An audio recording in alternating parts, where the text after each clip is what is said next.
This chapter is all about nomenclature, which is basically just a big fancy word for naming. So we have to learn how to name and write the chemical formulas before we can actually do reactions. So first let's talk about a chemical formula. And we kind of have mentioned this before. The letters in the formula are going to tell you the elements. And the subscripts, which are the little numbers next to the letters, they tell you how many atoms of each element you have. So for example, Fe2O3 says that you have 2 iron atoms for every 3 oxygen atoms. So those little numbers tell you the number of atoms. Be careful when you're writing your element symbols. If the symbol has 2 letters in it, make sure the first letter is capital and the second letter is lowercase. So anytime you get to a capital letter, it's a new element. So for CaCO3, you have calcium, carbon, and oxygen, so you have 3 elements. The total number of atoms you're going to use the subscripts for. So you have 1 calcium, and that's because there's no number there, 1 carbon, and 3 oxygens, for a total of 5 atoms.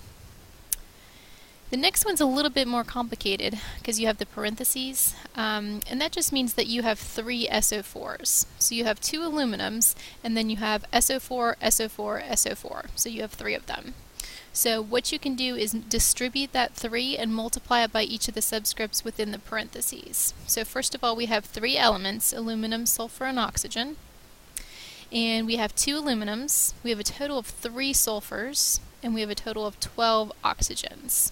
So 2 plus 3 plus 12 should give you 17.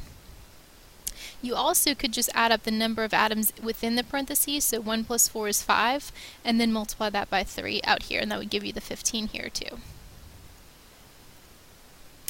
Anytime I say binary compound, I'm talking about a compound that just has 2 elements, so just think bi for 2.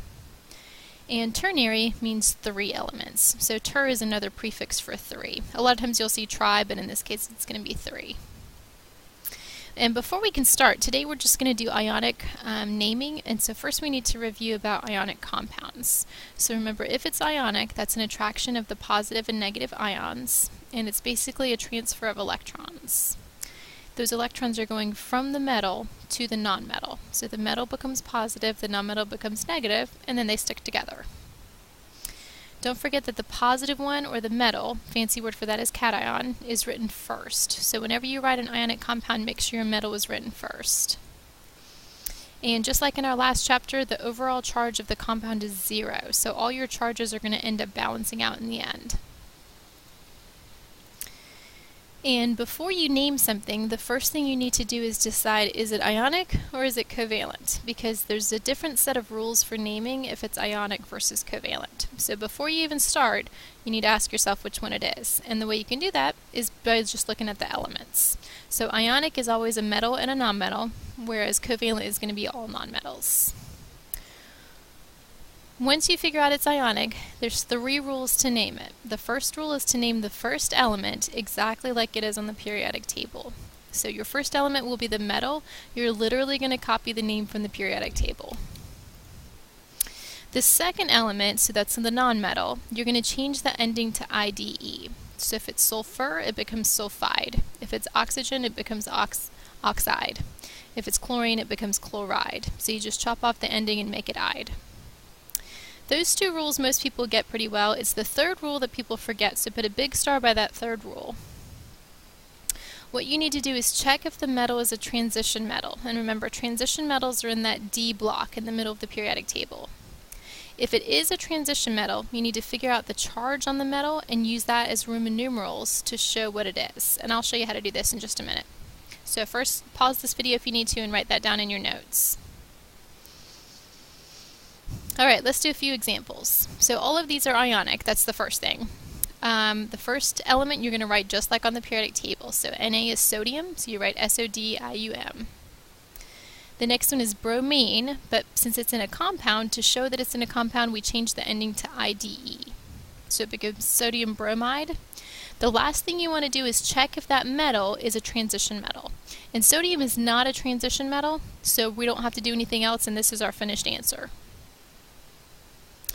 For the second one, Ca is calcium, chlorine becomes chloride, and then check to see if calcium is a transition metal, which it's not, it's an alkaline earth metal. And so you're done, and this is the answer. For the next one, Cu is copper, oxygen becomes oxide, and copper is a transition metal. So we need to figure out what the charge on each copper is to make the whole thing add up to 0. So what you want to do is look at your nonmetal, in this case it's oxygen, and figure out the charge on that nonmetal. So if you look at the periodic table, oxygen has 6 valence electrons, so it's always going to gain 2 and become -2. Oxygen will always be -2. So if oxygen is -2, that means our coppers have to add up to +2 so that the whole thing is 0. So if they add up to +2, each one is going to be +1, because you see this little 2 down here means that we have 2 of them.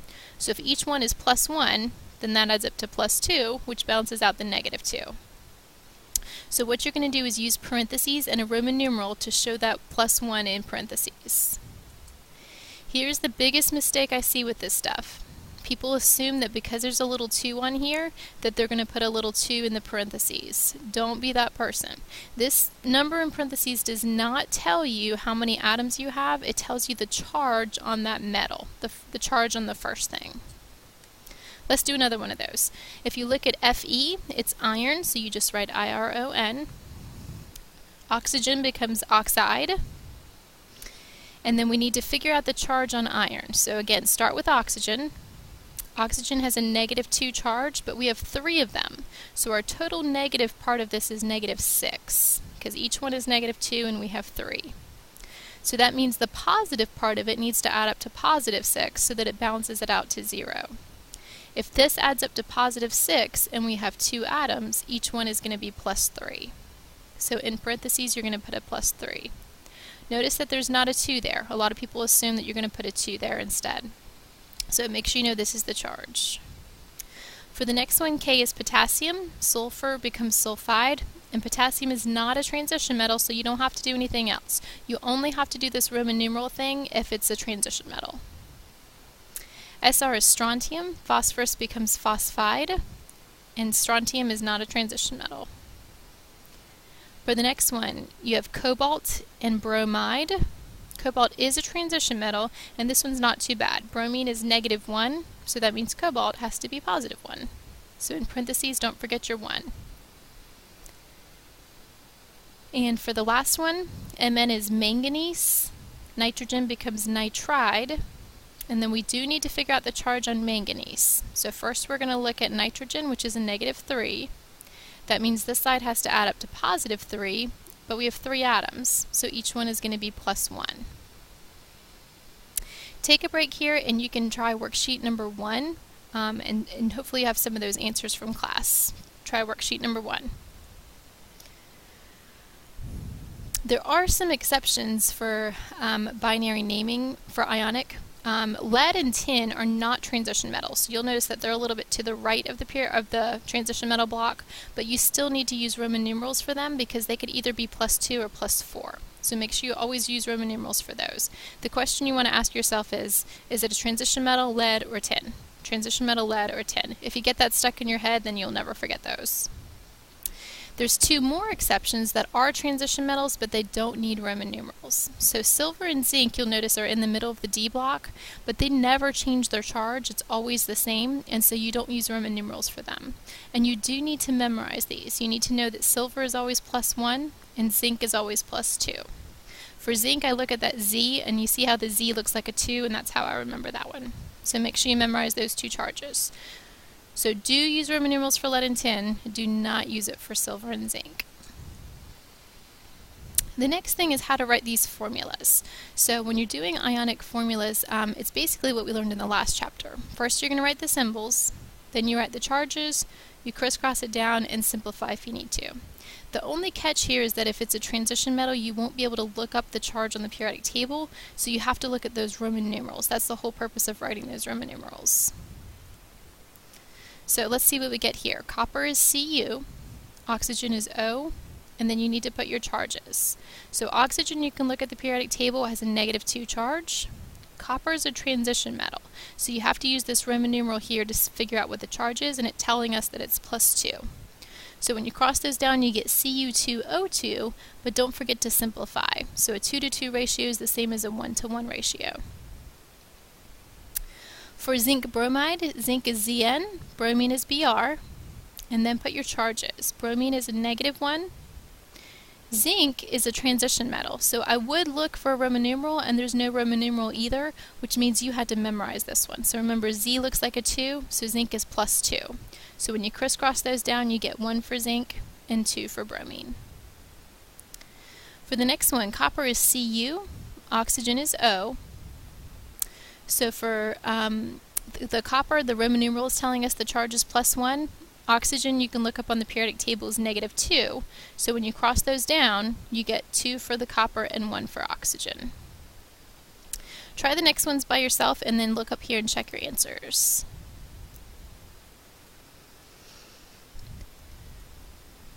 Pause the video if you need to.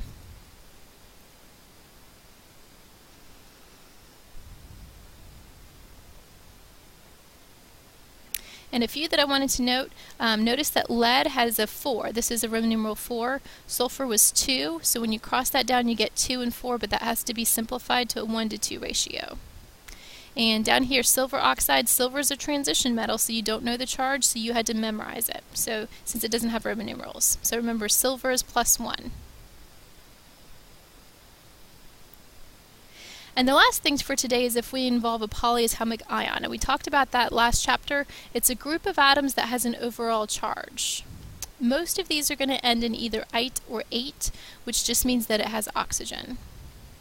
You're going to treat this ion as a unit. So don't ever change its name. Don't ever use ide for it. It's going to be set in stone.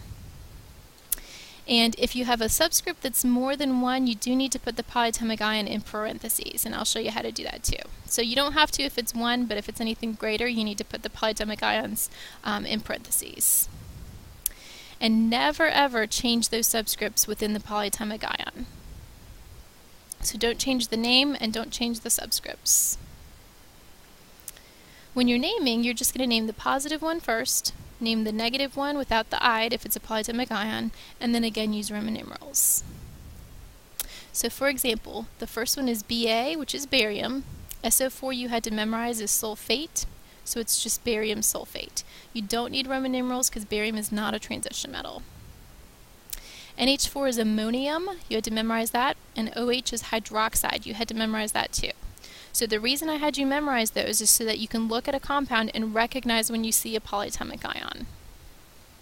Cu is copper, NO3 is nitrate, but copper is a transition metal, so we need to figure out that charge. The NO3 you memorized has a -1 charge, and we have 2 of them, so that makes it -2. So to balance it out, copper has to be a +2. Down here, iron is a transition metal, so we need to figure out the charge. CO3 has a -2 charge, and we have 3 of them, so that makes it -6, which means the ions have to add up to +6, and since we have 2 of them, it's going to be 3. Try the next 2 and then check your answers.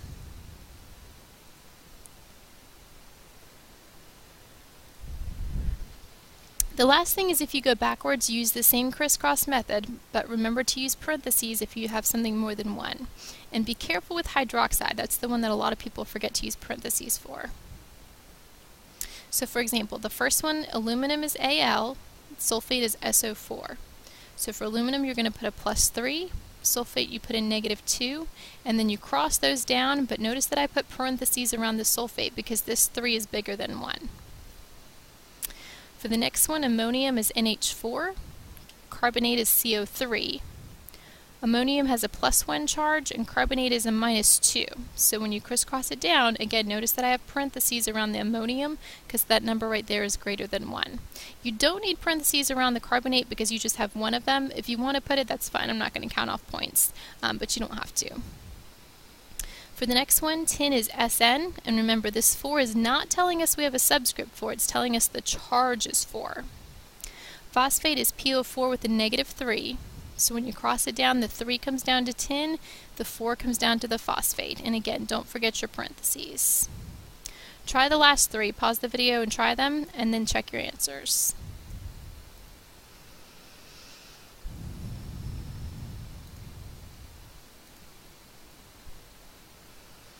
And again, watch out for hydroxide. Since there's no numbers on those, a lot of people forget to put their parentheses, so make sure you have parentheses around the hydroxide.